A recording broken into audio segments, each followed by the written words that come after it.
Hi!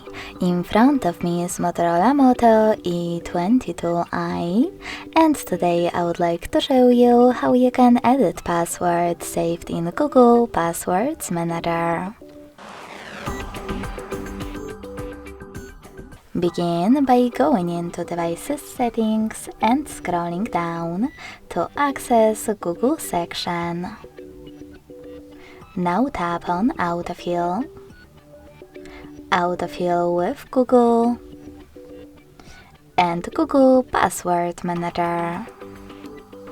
Following that, tap on one of your passwords that you wish to edit and enter your current login method.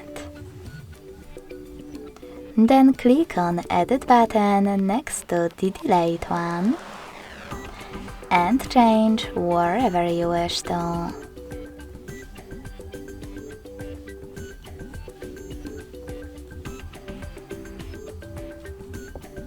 When you're done, just click on Save at the top right corner.